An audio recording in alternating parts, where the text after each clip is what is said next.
देखो सबसे पहले अपने जो एंट्री की है वो की है अपने पास में परचेज ऑर्डर, यानी कि जब किसी पार्टी को ऑनलाइन माल का ऑर्डर देते हैं तो उसे तो कहते हैं परचेज ऑर्डर। उसके बाद में परचेज ऑर्डर देने के बाद दूसरी एंट्री की है आपने रिसिप्ट नोट, यानी कि जब माल की प्राप्ति करते हैं तो माल की प्राप्ति करने के लिए जो एंट्री होती है वो होती है रिसिप्ट नोट के अंदर। इसके बाद यदि हमारे पास किसी भी पार्टी का कोई आदेश आता है, यानी किसी पार्टी का माल बेचने के लिए किसी प्रकार का एक आदेश प्राप्त होता है, तो आदेश प्राप्त होने की जो एंट्री होती है उसकी एंट्री करते हैं अपन सेल्स ऑर्डर के अंदर। किसके अंदर करते हैं? सेल्स ऑर्डर के अंदर।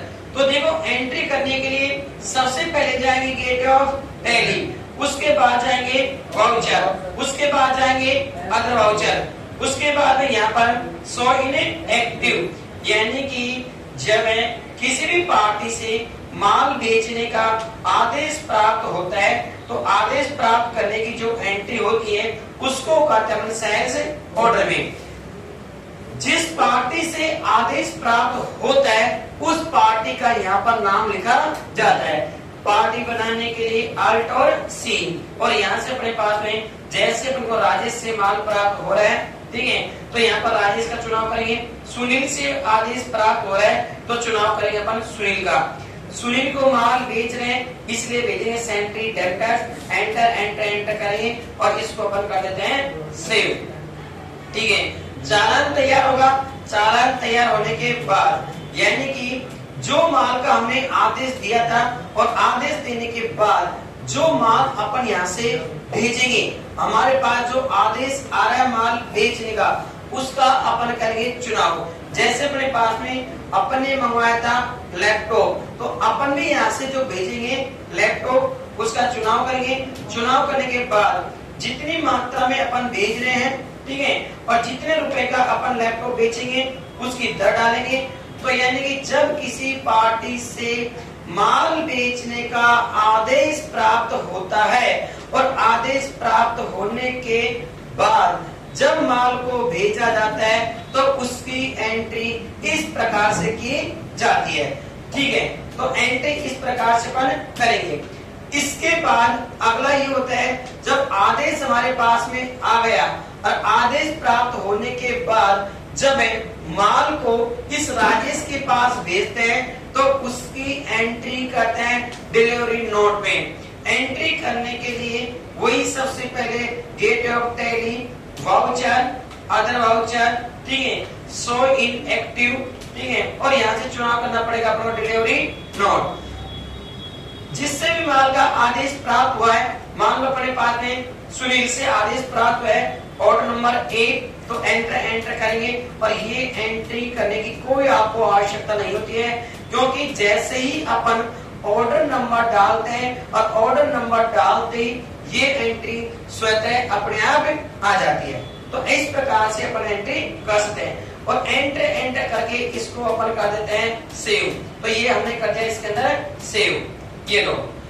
अब पार्टी से माल का आदेश प्राप्त हुआ है, माल को भेजा, माल को भेजने के बाद यदि पार्टी के माल पसंद नहीं आता है, यदि पार्टी के माल पसंद नहीं आता है और बिका हुआ माल वापिस आ जाता है तो उसकी एंट्री करते हैं अपन सेल्स रिजेक्शन इन में। तो यानी कि बिका हुआ माल वापिस आ जाता है तो उसकी एंट्री करते हैं रिजेक्शन इन में।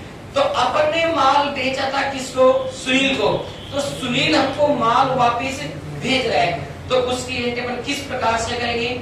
वही gate of Tally, arrow, voucher, other voucher, ठीक है, सो इन एक्टिव। तो यानी कि जब बिका हुआ माल वापिस आता है तो इनका मतलब तो होता है आना और आउट का मतलब जाना। तो बिका हुआ माल वापिस आ रहा है इसलिए इसकी एंट्री करनी पड़ेगी आपको रिजेक्शन इन में। तो यानी कि यहाँ पर आपने क्लिक किया, अपने माल बेचा था यहाँ पर सुनील को, ठीक है, सुनील का नाम डाला, क्या बेचा था सुनील को? लैपटॉप। कितना बेचा था? 1, और 1 की जो कीमत थी कितनी थी? 13,000 रुपए। तो इसकी एंट्री भी ऑटोमेटिक स्वतः ही इसकी एंट्री आ जाती है। ठीक है, तो यानी कि जब बिका हुआ माल वापिस आ जाता है तो उसकी एंट्री करने के लिए रिजेक्शन इन का ही उपयोग किया जाता है।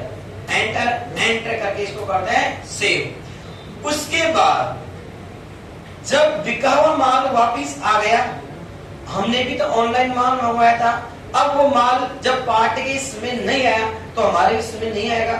तो हमने जहां से माल खरीदा था और खरीदे माल को वापिस करते हैं तो उसकी एंट्री होगी रिजेक्शन आउट।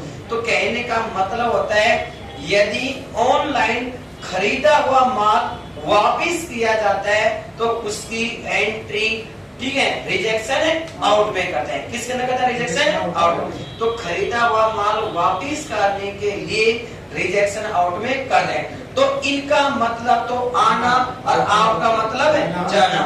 तो इसकी एंट्री करने के लिए गेट ऑफ टैली, उसके बाद में वाउचर, उसके बाद में अदर वाउचर, और यहाँ जाकर अपने पास में शो इन एक्टिव, और यहाँ से रिजेक्शन आउट। तो यानी रिजेक्शन आउट में जाकर अपन करेंगे।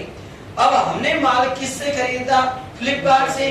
तो चुनाव भी किसका करेंगे? फ्लिपकार्ट का, फ्लिपकार्ट का, फ्लिपकार्ट का। ओके, अब फ्लिपकार्ट से आपने क्या मंगवाए थे? लैपटॉप। तो भेजेंगे भी क्या? लैपटॉप। फ्लिपकार्ट से हमने मंगवाए थे कितने लैपटॉप? 2। लेकिन फ्लिपकार्ट को हम कितना भेज रहे हैं? 1। तो जितना लैपटॉप आपका खराब होता है उतने ही लैपटॉप आपको भेजना होगा। तो एक भेजना होता है, एंटर एंटर एंटर एंटर करेंगे और ये इस प्रकार से अपने पास सेव हो जाती है।